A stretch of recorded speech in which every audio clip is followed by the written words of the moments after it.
Hello and welcome to this session, which is all about internal dialogue and how our personal internal dialogue affects us in our moods and our actions.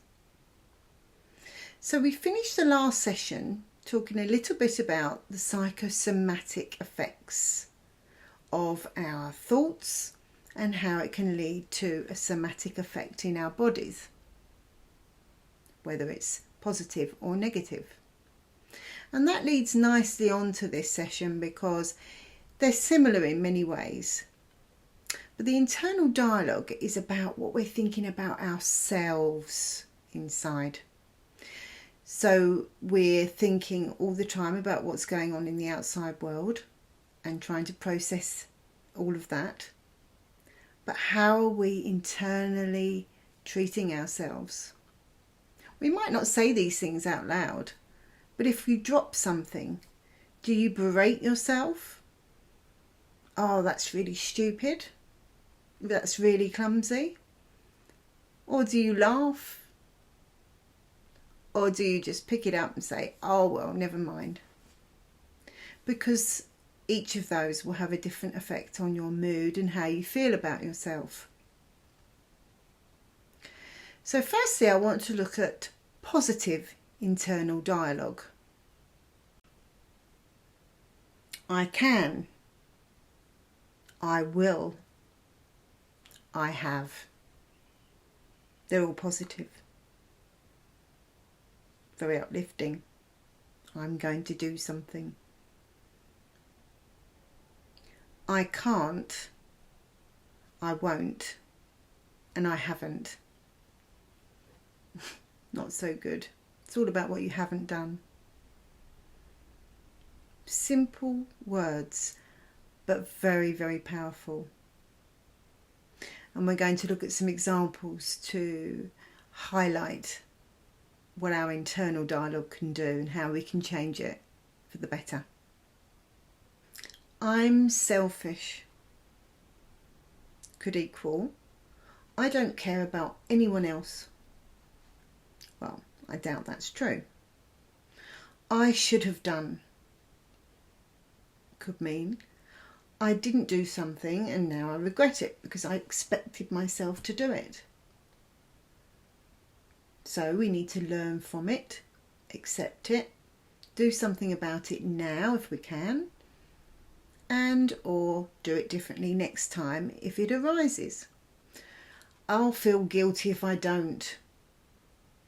Means I will push myself to do this thing in order to avoid guilt, even if it's not good for me or I don't want to do it. So what is the guilt about? Is it your feeling of what you think you should be doing, or is someone expecting something of you and trying to make you feel guilty? I'm rubbish at. This means exactly what it says. But we can't be good at everything, so we need to accept it. And don't berate yourself. We could call it a limitation. I'm not good enough as means we're comparing ourselves, probably. Good enough in whose eyes anyway? Just yours, someone else's?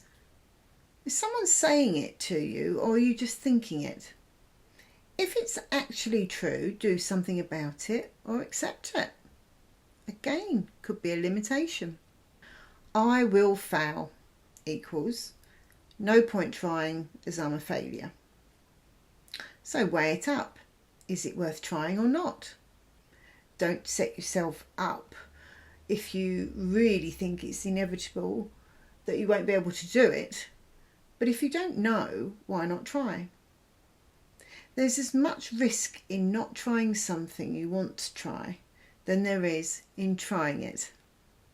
And what if you don't fail? How pleased would you be then? I need to be perfect could mean if I am not perfect, I am not getting my need met. I'm letting myself and others down. Well, there's no such thing as perfection. So let yourself and others off and be your best version of you that you can be within your limitations.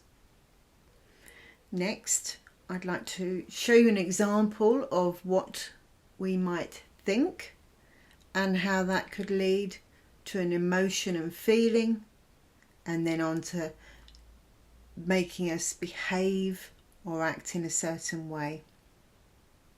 So let's have a look at I will fail at the course I want to take at college. That is the thought. So our initial thought is I will fail. This could lead us to feel heavy on our chest. Our behaviour might be to stop researching the course. Then our thought might be, that's a shame, I wanted to do that. Which could lead us to feel a sad emotion. We might then act out that sadness in anger or resentment. Then we may think that we are mean and selfish, or that someone else is because they don't understand us. But we've been in the way of them understanding because we haven't understood ourselves.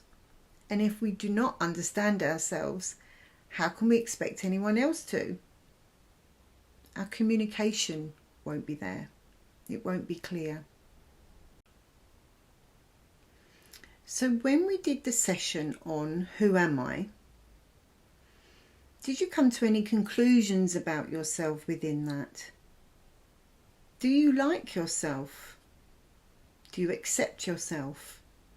What do you think about yourself? Because that is going to be connected to your internal dialogue. Pause the video and have a little think about your internal dialogue. Are you using positive words or negative words towards yourself on a daily basis? And we'll move on to the next example. Later on in the programme, we're going to look at positive psychology and how using positive psychology can help to stamp out a lot of the negative thinking. But for now, do you have anyone that you trust really, really well? Do you trust yourself to start with? We can be our own worst enemy. It's completely true. You must have heard the saying before. We can be the biggest bully to ourselves out of everybody we know. Or we can be kind to ourselves. So where do you sit within that? Are you good to yourself? We need to be friends with ourselves.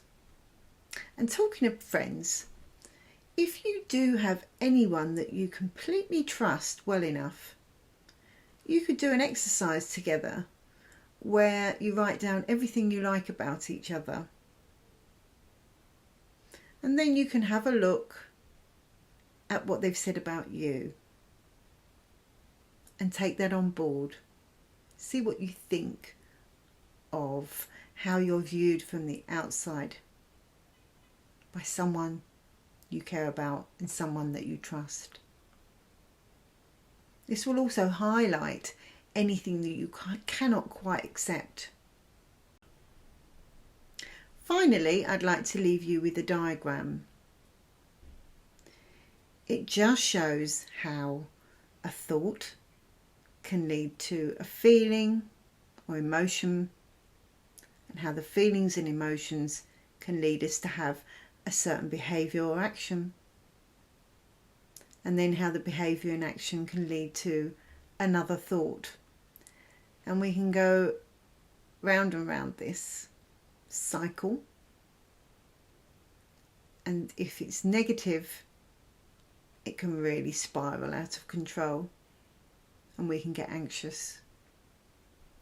But if we at any point can look at what were the thoughts, what were the feelings, and what are the behaviours, and try to change one of those things while it's happening, we can stop it in its tracks.